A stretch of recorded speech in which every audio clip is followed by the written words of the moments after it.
Siempre hemos pensado que aunque tengas dinero sigues siendo un fracasado, dijeron mis padres mientras mi hermano reía, así que les dije, vamos a ver quiénes son los fracasados cuando deje de pagar sus facturas, y me fui. Siempre he sido el mayor de 3 hermanos, desde que tengo memoria, eso ha significado cargar con más responsabilidades que los demás. No es que me queje, o al menos no lo hacía antes. Era algo que simplemente acepté, como si viniera escrito en mi ADN. Mis padres, don Héctor y doña Clara, siempre tuvieron una forma de hacerme sentir que todo lo que hacía por ellos era lo mínimo, lo esperado. Y mis hermanos, Wilson, Javier y Esteban, bueno, ellos siempre han sido, digamos que más relajados con la vida. Mientras yo me partía el lomo estudiando y trabajando, ellos se dedicaban a sus fiestas, sus novias, sus sueños de grandeza que nunca se materializaban. Pero yo, Daniel, siempre estuve ahí, asegurándome de que la familia no se derrumbara. Crecí en un barrio modesto, de esos donde las casas tienen rejas en las ventanas y los vecinos se conocen por el nombre. Éramos una familia típica, mi papá trabajaba como peluquero, mi mamá cosía ropa para los vecinos, y nosotros, los hermanos, íbamos a la escuela pública del otro lado de la calle. Desde pequeño supe que, si quería algo más en la vida, tenía que esforzarme el doble. No había atajos para alguien como yo. Así que, mientras mis amigos jugaban fútbol en la calle o se escapaban a las fiestas del barrio, yo me quedaba en casa estudiando. Sacaba buenas notas, no porque fuera un genio, sino porque me mataba repasando hasta la madrugada. Mis padres lo veían, pero nunca lo valoraron. Eso es lo que tienes que hacer, Daniel, decía mi papá con un tono que no admitía réplicas. Eres el mayor, tienes que dar el ejemplo. Con el tiempo, logré graduarme con honores. No hubo gran celebración, solo una cena sencilla en casa. Mi papá me dio una palmada en la espalda y dijo, bueno, ahora a trabajar de verdad. Mi mamá sonrió y me pidió que ayudara con la cuenta de la luz ese mes. Ese fue mi premio. Pero no me importó demasiado. En mi cabeza, todo lo que hacía era por ellos, por mantenernos a flote. Después de graduarme, conseguí un trabajo como asistente en una empresa de logística. No era gran cosa, pero pagaba bien. Ahorré cada peso que pude, y unos años después, con un préstamo y mucho esfuerzo, abrí mi propia barbería. La llamé en Corte de Reyes. Al principio, fue duro. Había días en los que no entraba ni un cliente. Pero poco a poco, la gente empezó a hablar de mi negocio.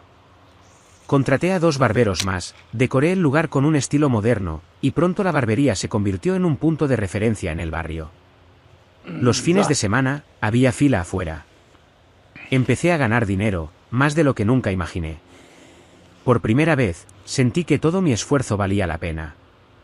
A pesar de mi éxito, decidí quedarme en la casa familiar. No porque no pudiera permitirme algo mejor, sino porque quería estar cerca de mis padres. Ellos ya no eran jóvenes, y mi mamá tenía problemas de salud, las cosas típicas que llegan con la edad. Pagar sus medicinas, la hipoteca de la casa, los servicios, todo eso caía sobre mis hombros. También ayudaba a mis hermanos cuando se metían en problemas. Wilson tuvo un accidente con su moto y no tenía seguro, yo pagué las facturas del hospital. Javier se atrasó con el pago de su carro, y adivinen quién lo sacó del apuro. Esteban, bueno, Esteban siempre necesitaba algo, dinero para un regalo, para una salida, para empezar un negocio que nunca empezaba. Yo no decía nada. Era mi familia, y la familia siempre va primero. ¿O no? Pero, aunque hacía todo eso, nunca recibí un gracias de verdad. Mis padres siempre encontraban algo que criticar. ¿De qué sirve tanto dinero si no tienes una esposa?, decía mi papá con ese tono sarcástico que tanto odiaba. Mi mamá, más suave, pero igual de hiriente, añadía, mira a tus hermanos, ellos ya están formando sus familias y tú, Daniel, ¿cuándo vas a sentar cabeza? Javier, el que más me sacaba de quicio, siempre se reía como si fuera un chiste. Pobre Daniel, el rico solitario, decía, y los demás se unían a las risas. Wilson y Esteban no eran tan crueles, pero tampoco me defendían. Simplemente miraban para otro lado, como si no quisieran meterse en problemas. Yo me tragaba las palabras. Me decía a mí mismo que no importaba, que ellos no entendían lo que significaba llevar el peso de la familia. Pero cada comentario, cada mirada de desprecio, se acumulaba como una piedra en mi pecho. Y, aunque no lo admitiera, empezaba a doler. La noche que todo cambió fue una de esas cenas familiares que mis padres organizaban de vez en cuando. Siempre era lo mismo, todos llevaban a sus parejas, sus hijos, y yo llegaba solo. No porque no pudiera tener una relación, sino porque no tenía tiempo. Entre la barbería, las cuentas de la casa y los problemas de mis hermanos, mi vida personal siempre quedaba en segundo plano. Esa noche, la mesa estaba llena. Wilson vino con su esposa y su hijo pequeño. Esteban trajo a su nueva novia, una chica que apenas conocía. Y Javier, como siempre, llegó con su pareja del momento, una mujer que parecía más interesada en su celular que en la conversación. Yo llegué directo del trabajo, todavía con el olor a loción de afeitar en las manos. Me senté en mi lugar de siempre, al lado de mi papá, y traté de disfrutar la comida. Pero no pasó mucho tiempo antes de que empezaran los comentarios. Mira, hasta Esteban trajo a su novia, dijo mi papá, levantando su copa de vino con una sonrisa burlona. Todos están avanzando en la vida, menos tú, Daniel. Mi mamá asintió, con esa expresión suya de pobrecito, pero es verdad. Javier, sentado al otro lado de la mesa, soltó una carcajada que me hizo apretar los dientes. Siempre hemos pensado que aunque tengas dinero, sigues siendo un fracasado, añadió mi papá, como si estuviera diciendo algo gracioso. Miré a mi alrededor. Wilson estaba ocupado con su hijo, Esteban hablaba con su novia, pero Javier me miraba con esa sonrisa de superioridad que tanto detestaba. Mi mamá, en lugar de defenderme, solo sonrió incómoda, como si quisiera suavizar el golpe. Pero no lo hizo. Nadie lo hizo. Sentí algo romperse dentro de mí. No era solo el comentario de esa noche, era todo. Los años de trabajar hasta el cansancio, de pagar sus cuentas, de escuchar sus burlas mientras yo sacrificaba mi vida por ellos. Me puse de pie, dejando mi copa sobre la mesa con un golpe seco que hizo que todos me miraran. «Ah, ¿sí?», dije, con la voz más calmada de lo que realmente sentía. Pues vamos a ver quiénes son los fracasados cuando deje de pagar sus facturas. No esperé una respuesta. Agarré mi chaqueta, salí de la casa y cerré la puerta detrás de mí. El aire fresco de la noche me golpeó la cara, pero no me detuve. Subí a mi camioneta y manejé hasta mi apartamento, uno que había comprado hacía meses pero que apenas usaba porque siempre estaba en la casa familiar. Esa noche, por primera vez en mucho tiempo, dormí sin sentir el peso de la culpa. Pasaron los días, y no contesté sus llamadas. Al principio, eran mensajes suaves, mi mamá diciendo que estaba preocupada, mi papá pidiéndome que habláramos como hombres. Pero yo sabía que no era preocupación, era necesidad. 2 semanas después, las cosas se pusieron serias. La luz de la casa fue cortada porque no pagaron la factura. El banco empezó a llamar por la hipoteca atrasada. Javier me escribió diciendo que su carro había sido embargado. Esteban, con su tono de siempre, me pidió un pequeño préstamo para salir de un apuro. Yo no respondí. No estaba listo para hablar, no todavía. Una mañana, mientras revisaba los números de la barbería, recibí una llamada de mi papá. Su voz, normalmente fuerte y autoritaria, sonaba temblorosa. «Hijo, necesitamos que vuelvas a ayudarnos, tú sabes que sin ti no podemos pagar nada», dijo. Me quedé en silencio por un momento, dejando que sus palabras se asentaran. Luego, con la misma calma que había sentido esa noche en la cena, respondí: «Qué raro, papá. Pensé que el fracasado era yo». Ellos empezaron a suplicarme, pero yo ya no tenía oídos para unos desagradecidos, les colgué y no me dejé convencer de ellos. Los días después de esa cena fueron extraños. Por primera vez en años, no sentía esa presión constante en el pecho, esa sensación de que el mundo dependía de mí. Pero tampoco voy a mentir, no fue fácil. Aunque estaba furioso con mi familia, una parte de mí se sentía culpable. Había pasado tanto tiempo siendo el que resolvía todo, el que mantenía la casa a flote, que dejarlos a su suerte me hacía sentir como si estuviera traicionando algo. No a ellos, sino a mí mismo, a esa idea de que la familia siempre va primero. Pero cada vez que esa culpa asomaba, recordaba las palabras de mi papá: «Siempre hemos pensado que aunque tengas dinero, sigues siendo un fracasado». Y eso era suficiente para apagar cualquier remordimiento. Me instalé en mi apartamento, ese que había comprado como una inversión pero que apenas usaba. Era pequeño, En un edificio tranquilo cerca del centro. Nada lujoso, pero era mío. Lo primero que hice fue organizar mi espacio, compré un sofá nuevo, puse un par de plantas en la ventana y colgué un cuadro que siempre quise tener, uno de esos con un paisaje de montañas que me recordaba que el mundo era mucho más grande que mi barrio. Por las mañanas, me despertaba sin el sonido de mi mamá pidiéndome que pagara algo o de Javier quejándose de su última pelea con su novia. Era solo yo, mi café y el silencio. Y, carajo, qué bien se sentía. En la barbería, las cosas iban mejor que nunca. Corte de Reyes se había convertido en un lugar donde no solo venían por un corte de pelo, sino por la experiencia. Mis barberos, Luis y Marcos, eran unos cracks, y los clientes lo sabían.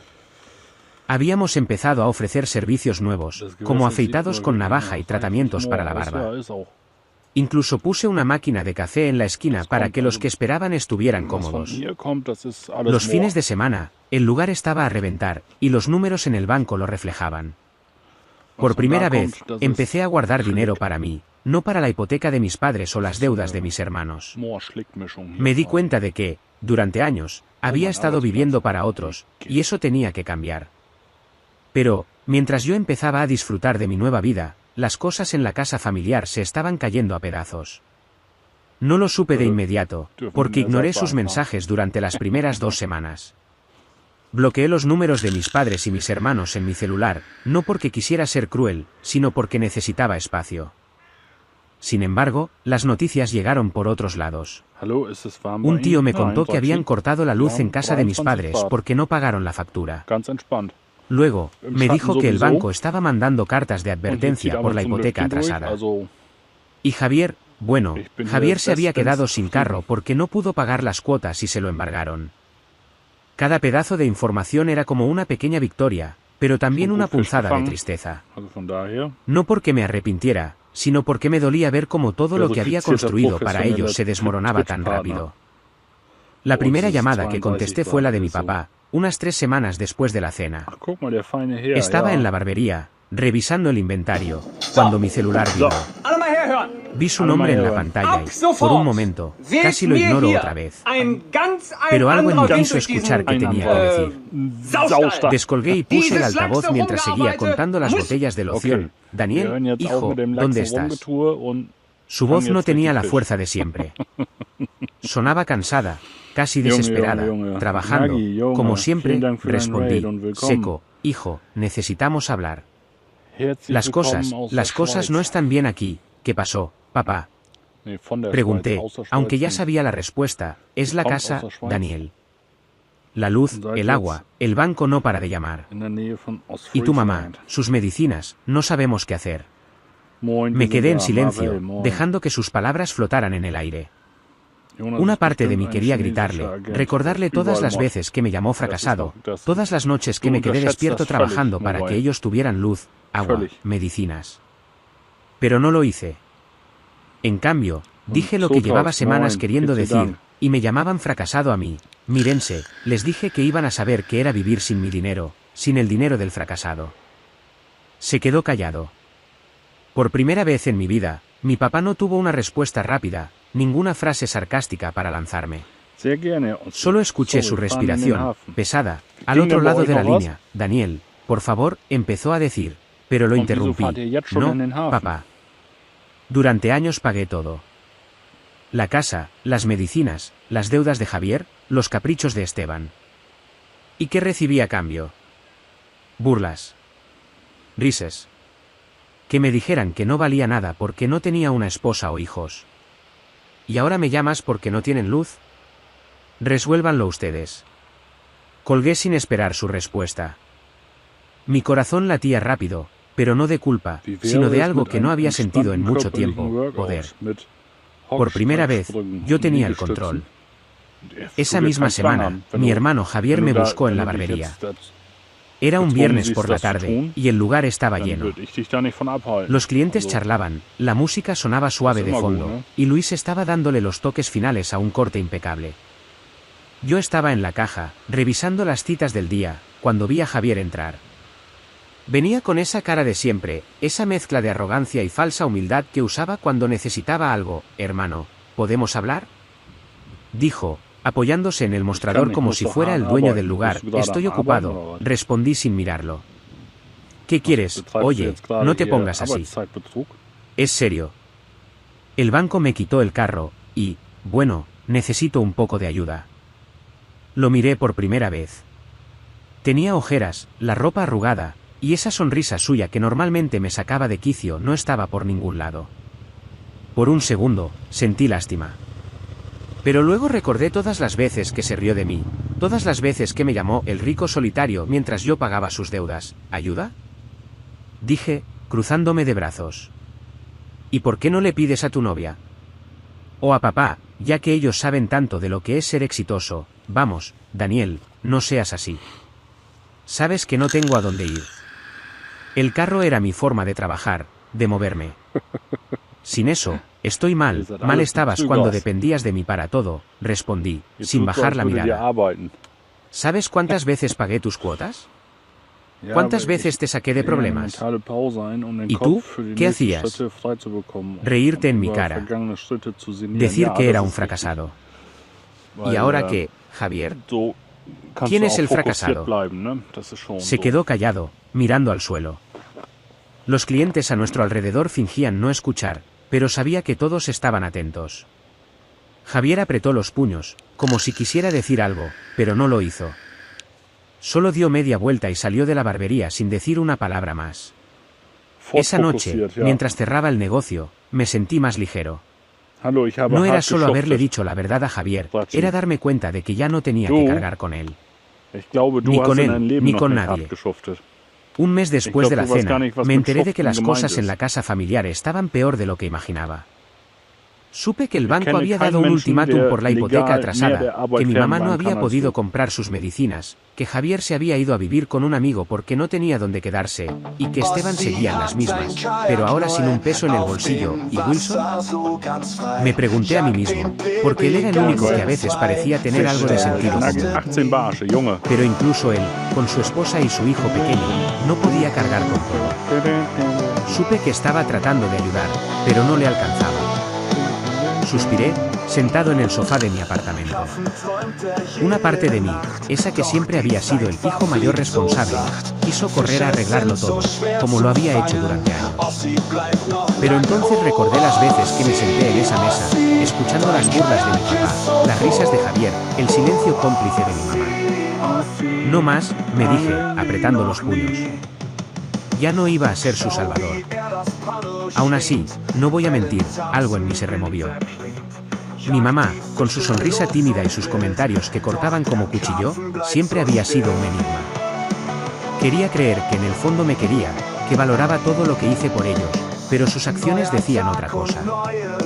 Y yo ya no podía seguir esperando un reconocimiento que nunca llegaba. Mientras mi familia lidiaba con sus problemas, yo empecé a invertir en algo que había ignorado por años, mi paz. Por primera vez, me di permiso de disfrutar la vida. Empecé a salir con amigos que había descuidado por el trabajo. Fui al cine, algo que no hacía desde quién sabe cuándo. Incluso me inscribí en un gimnasio, no porque quisiera ponerme musculoso, sino porque quería sentirme bien conmigo mismo. Y, poco a poco, empecé a conocerme de verdad. No al Daniel que pagaba las cuentas, no al Daniel que resolvía los problemas de todos, sino al Daniel que podía reír, que podía soñar, que podía vivir. Una tarde, mientras tomaba un café en mi apartamento, recibí un mensaje de mi mamá. Era un audio, algo raro en ella porque siempre prefería escribir. Lo reproduje, y su voz temblorosa llenó la habitación. Daniel, hijo, sé que estás enojado, y tienes razón. No hemos sido justos contigo. Pero, por favor, vuelve a casa. No sabemos qué hacer sin ti. Tu papá está arrepentido, todos lo estamos. Eres nuestro pilar. Sin ti, todo se cae. Escuché el mensaje 3 veces. Cada vez, sentía una mezcla de rabia y tristeza. Quería creerle, quería pensar que esta vez era diferente. Pero luego recordé todas las veces que me hicieron sentir pequeño, todas las veces que me llamaron fracasado mientras usaban mi dinero para vivir. Y supe que, si volvía, todo seguiría igual. No respondí el mensaje. En cambio, apagué el celular, me puse los audífonos y salí a caminar. El aire de la ciudad nunca se había sentido tan libre. Suscríbete para más historias diarias.